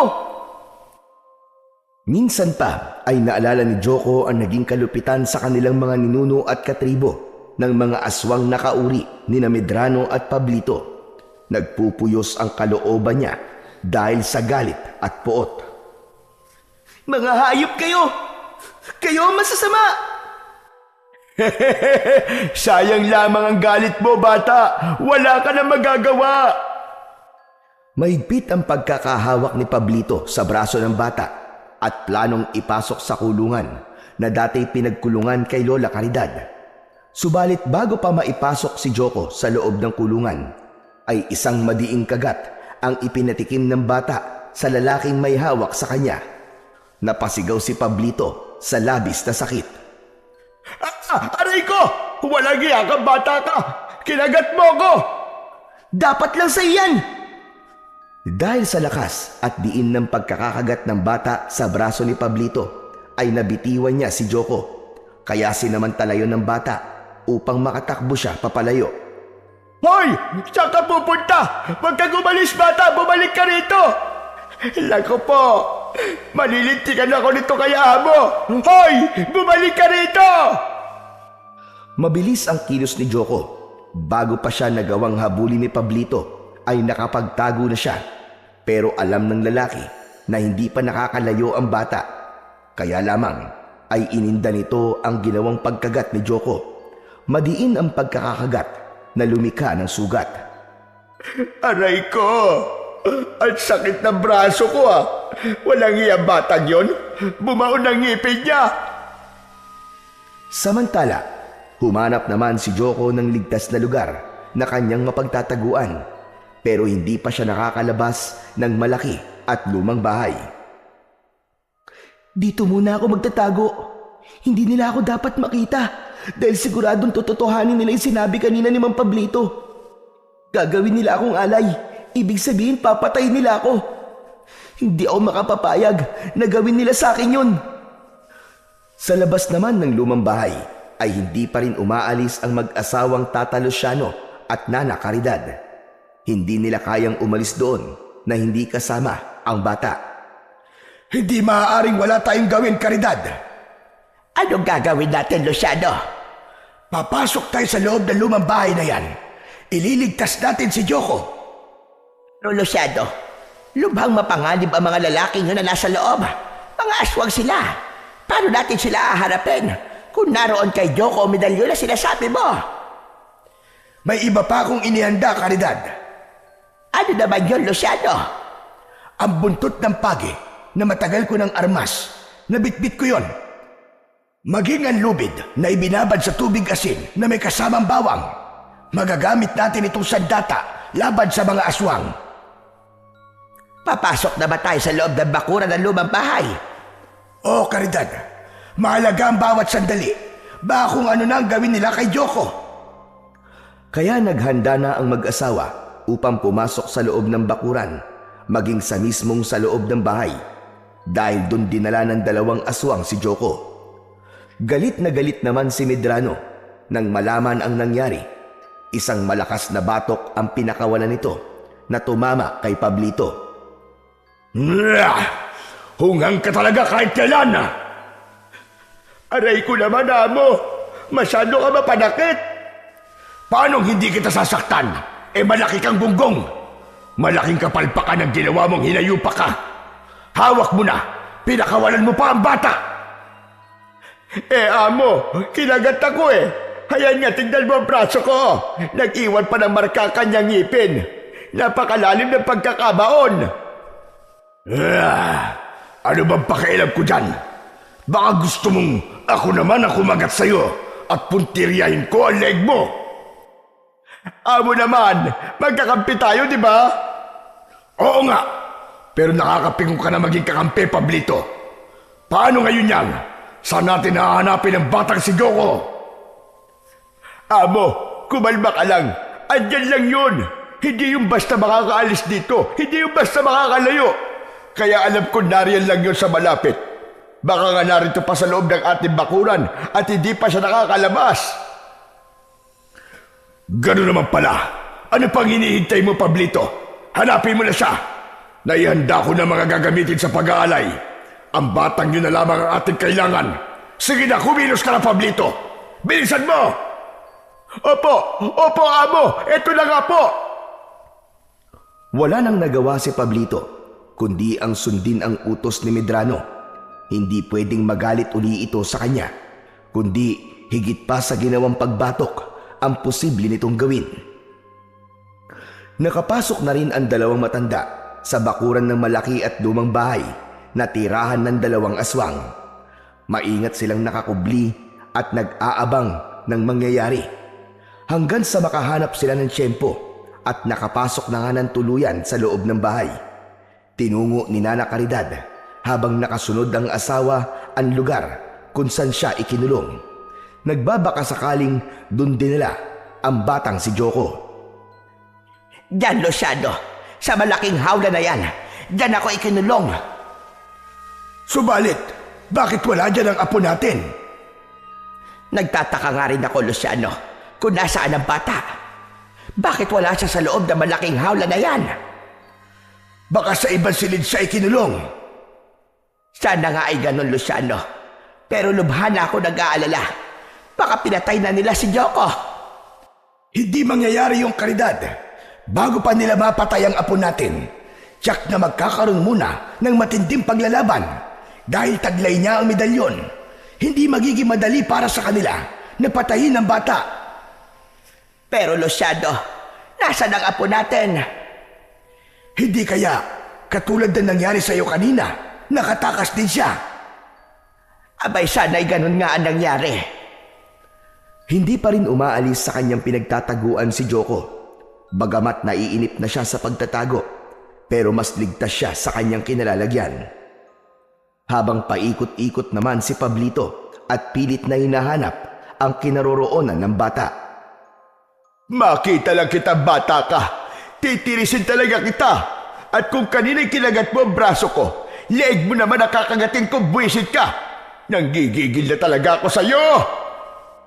Samantala, hindi naman tumulong si Medrano sa paghahanap sa bata, kundi nagbalik ito sa loob ng kanyang kwarto, humarap sa isang bahagi ng silid at doon ay lumuhod at umusal.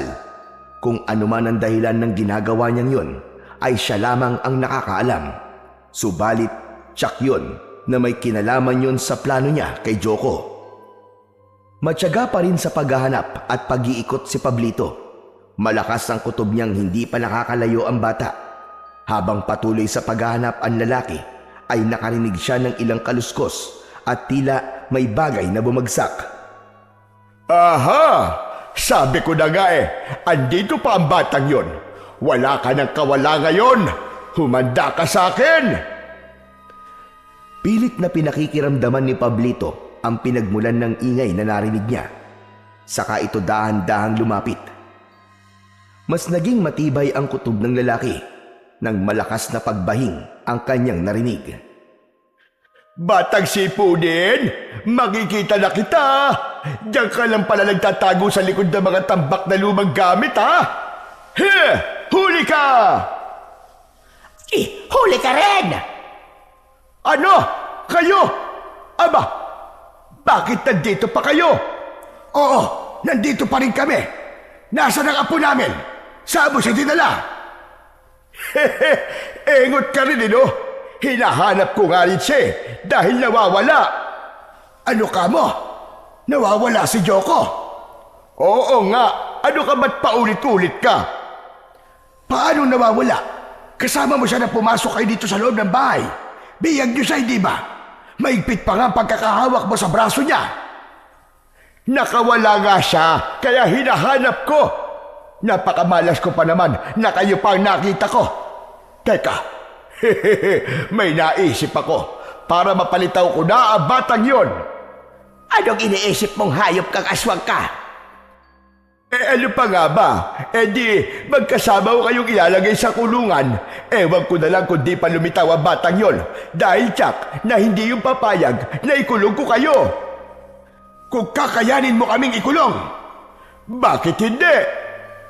Sige, subukan mo lumapit sa akin at makikita mong hinahanap mo. Buntot ng pagi yan ah. Oo, subukan mo lang lumapit sa amin at hagupitin kita nito. Tignan ko lang kung ano mangyari sa'yo kapag lumatay na ito sa katawan mo. Tinatakot mo ba ako, tanda? Hindi kita tinatakot dahil gagawin ko talaga yon. Sige, subukan mo lumapit na damuho ka. Hindi natakot si Pablito. Lumapit nga ito kay Tata Luciano. Ngunit bago pa man ganap na makalapit ay inihataw na ng matandang lalaki ang hawak na buntot ng pagi at agad na lumatay yon sa katawan ni Pablito. Pumalaw sa sakit ang aswang. Kakaiba ang kirot na dulot ng pagdampi nito sa katawan ng aswang. Aray ko! Walang hiya ka, tanda! Ang sakit nun! O ano? Gusto mo pa bang ulitin ko? Sige, Luciano, isa pang hagupit para matigil na yan sa kanyang kayabangan. Isa pang malakas na hagupit ang pinakawalan ni Tata Luciano. Muli ay pumalahaw ng malakas si Pablito. Kasunod ng malakas na palahaw niya ay ang pagbabago ng anyo nito. Naging isang aswang na korkor na handang atakihin ang dalawang matanda. Sumusobra na kayo. Ngayon, tikman mo ang aking galit. Ibabaon ko sa katawan niyo ang aking matutulis na kuko at pangil. Subukan mo at paulit-ulit kong ipapatikim ang hagupit ng buntot ng pagi. Biglang umatake ang aswang. Sinalubong naman yon ng isang matinding hagupit ng buntot ng pagi na hawak ni Tata Luciano. Humihiwa at nag-iiwan yun ng mga sugat sa katawan ng aswang na korkor. Lalo lamang nagwala sa galit ang aswang sa ginawa ng matandang lalaki. Caridad, hawakan mo itong buntot ng pagi. Ituloy mo ang paggagupit sa aswang. Itong lubid ang gagamitin ko upang masilo siya. Agad na kinuha ng matandang babae ang buntot ng pagi. Inihataw sa aswang na patuloy na nagwawala dahil sa matinding kirot na nararamdaman. Inihagis naman ni Tata Luciano ang lubid kaya nasilo ang katawan ng halimaw. Humigpit ang silo sa katawan kaya nahirapan itong makakilos. Lalo namang lumakas ang atungal ng aswang dahil sa lubid na nakatali ngayon sa kanyang katawan. Lubid na ibinabad sa tubig na may asin at bawang. Ang malakas na palahaw ay kanina pa naririnig ni Medrano kaya nagmamadaling lumabas ito sa kanyang kwarto at ganun na lamang ang pagkagulat niya dahil nakatali ang aswang na si Pablito. Naroon din ang mag-asawa. Andito pa rin pala kayong dalawa. At anong ginawa niyo sa kasama ko? Tama lang yan sa kanya, ang igapos.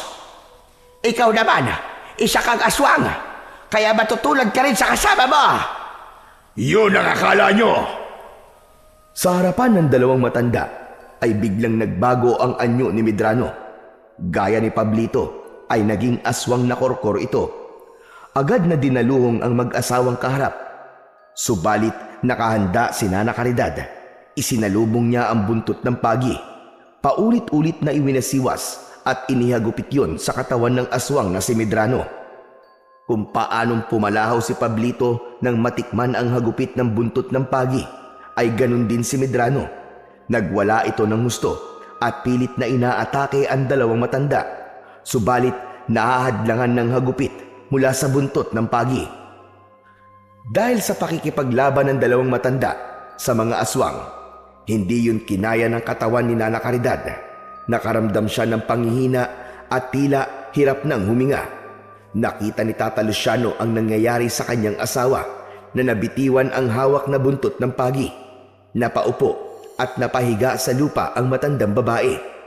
Natataranta si Tata Luciano kung ano ang uunahing gawin. Ang patuloy bang pagharap sa mga kalabang aswang o damayan ng asawa na nangangailangan ng tulong. Samantala, ang mga pangyayaring yon ay napanood ni Joko na kanina pa nakikiramdam.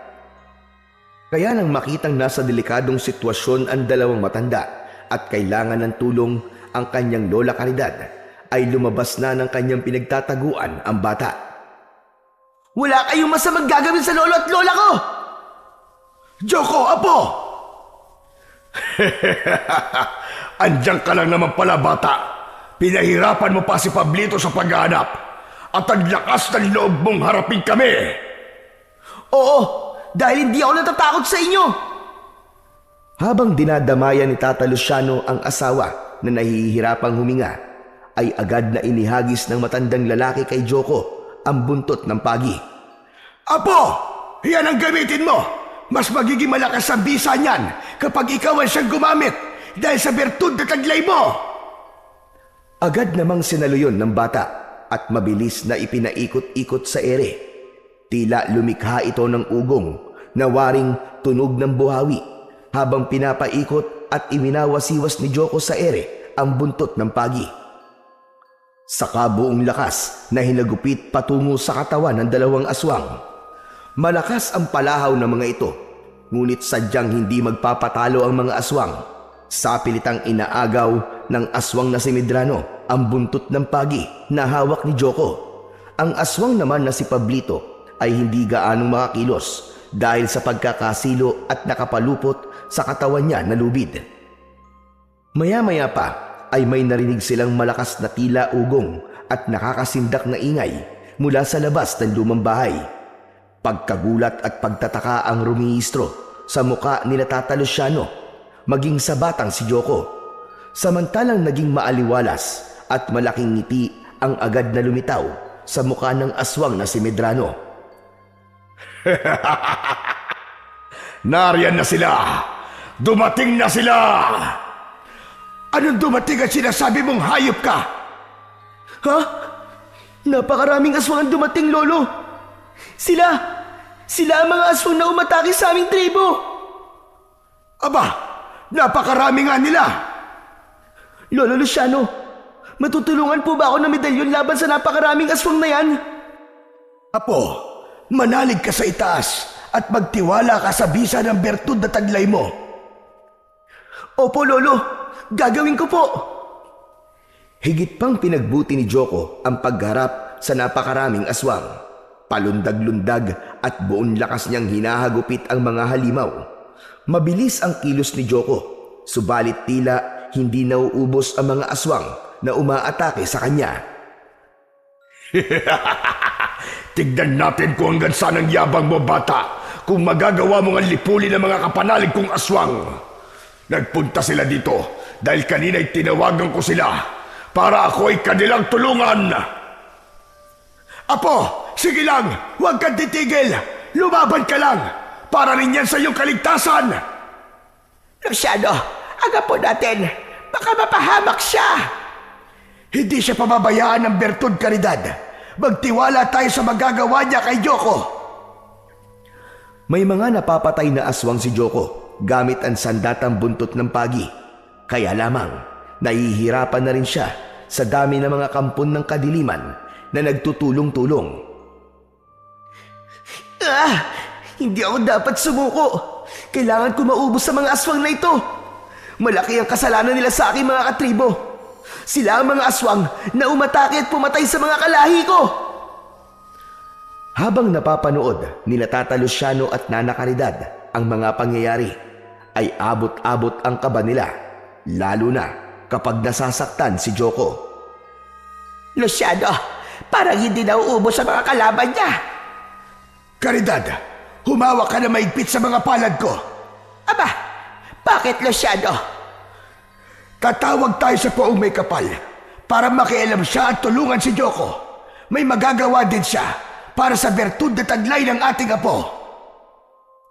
Hinawakan ng maigpit ng matandang babae ang kamay ng asawa, saka ipinikit nila ang kanilang mga mata. Kasunod ay ang pag-usal ni Tata Luciano ng dasal upang tulungan si Joko na magtagumpay sa kinakaharap na laban. Subalit pagkatapos ng kanilang dasal, pagdilat ng kanilang mga mata, ay nakita nilang nakahandusay na si Joko at habol ang hininga. Pagod na ang bata. Diyos ko po, mapaging langit! Ang apo natin, Luciano! Aba, ano nangyari kay Joko? Wala ka na ngayon, bata.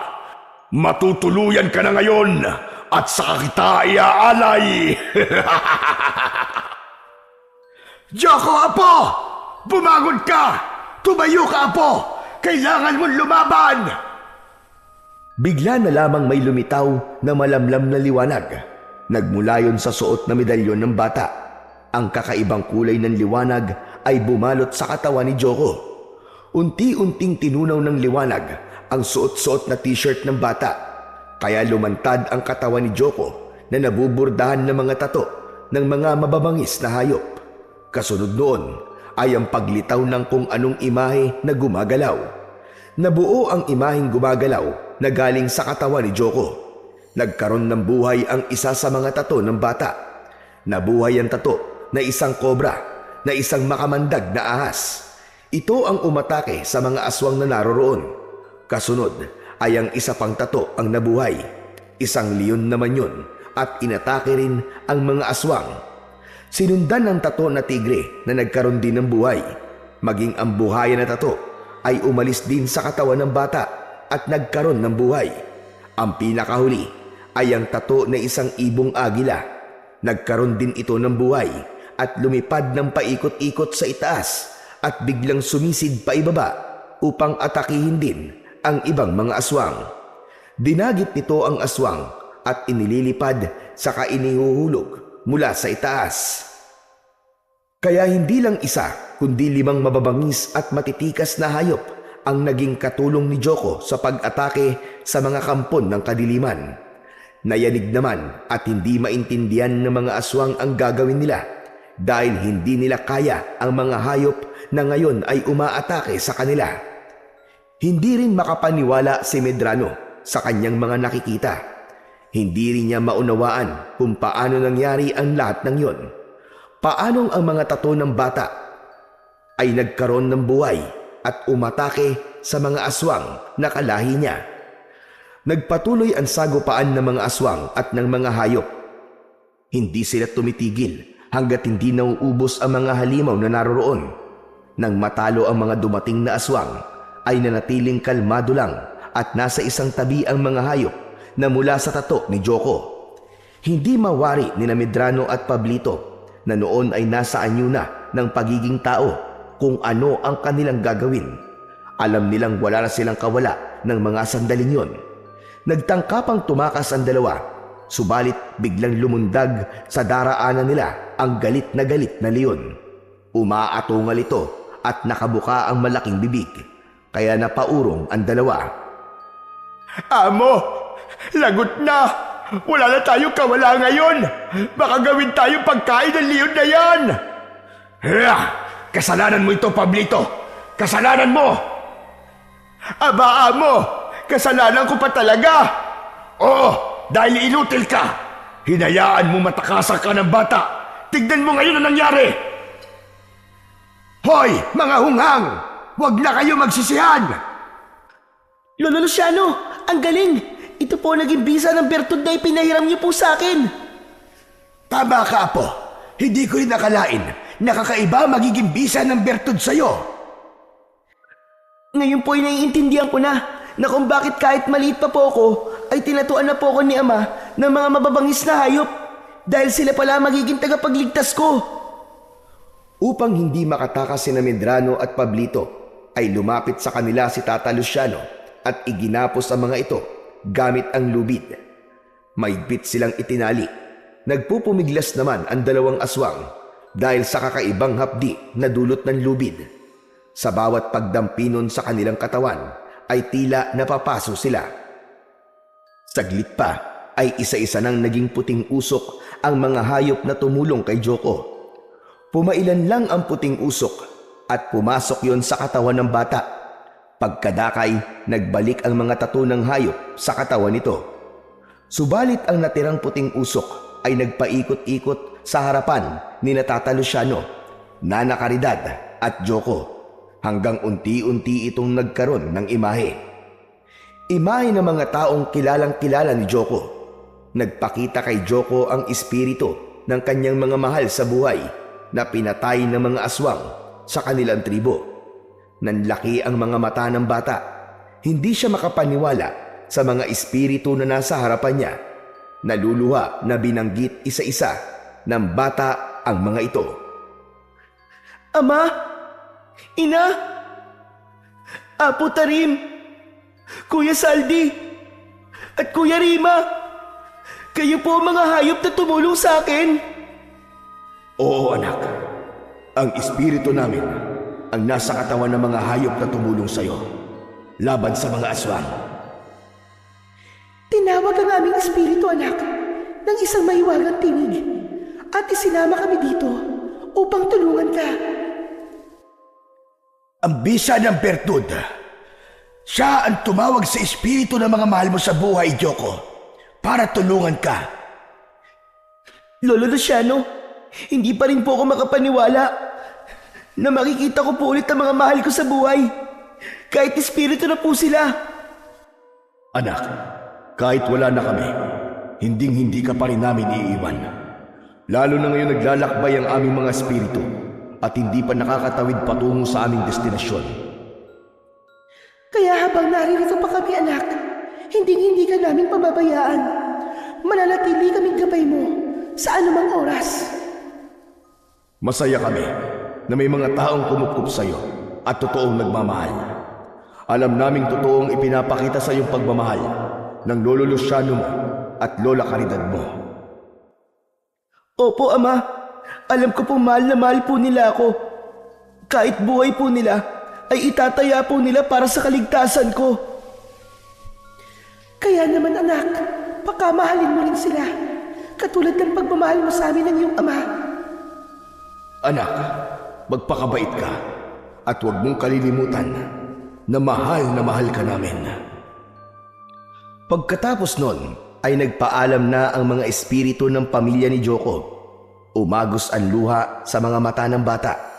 Magkahalong lungkot at kaligayahan ang kanyang nararamdaman ng mga pagkakataong yun. Nilapitan naman ni Tata Luciano at Nana Caridad ang bata. Bumuti-buti na ang pakiramdam ng matandang babae. Basta, Apo, nandito lang kami palagi sa tabi mo. Hindi ka namin pababayaan na po. Gaya ng pangako namin sa'yo, di ba? Kami na ang pamilya mo ngayon. Opo. Maraming salamat po sa inyo, Lolo, Lola. Tapos na ang yugtong yun sa buhay ni Joko. Ang mga nilalang na naghahangad ng kanyang kamatayan ay bihag na nila at wala nang magagawa pa para saktan siya o isa man sa kanila. Kailangan na nilang bumalik, subalit hindi nila maaaring basta na lamang iwan sina Medrano at Pablito na noon ay nakagapos. Maaaring maggasik pa ito ng lagim. Kinuha ni Tata Luciano ang suot na medalyon ni Joko. Hinaplos sa plusyon at saka binulungan. Lolo, ano pong sinabi niyo sa medalyon? At sabi ko, siya na ang bahala kung ano ang nararapat gawin sa dalawang ito. Saka idinikit ng matandang lalaki ang hawak na medalyon sa katawan ng mga aswang. Pagkadikit ng medalyon ay napahiyaw ang dalawa sa sakit na nararamdaman. Lumikha ng usok ang medalyon at nabalot ng usok ang katawan ng dalawang lalaki. Ilang minuto ring tumagal ang makapal na usok hanggang sa unti-unti itong napawi. Naiwan na lamang ay ang lubid sa lugar na kinaroroonan kanina ng dalawang lalaki. Saka may lumipad na dalawang insekto. Naging nakakadiring ipis ang mga ito. Ginawang ipis ng medalyon ang dalawang aswang na siya namang nababagay para sa kampon ng mga kadiliman. Magkasama ng umalis ng lumang bahay ang tatlo. Magaan ang pakiramdam. Taglay ang bagong sigla at katiwasayan sa puso at isipan. Minsan pang napatunayan na ang kabutihan ay hindi kailanman pagtatagumpayan ng kasamaan.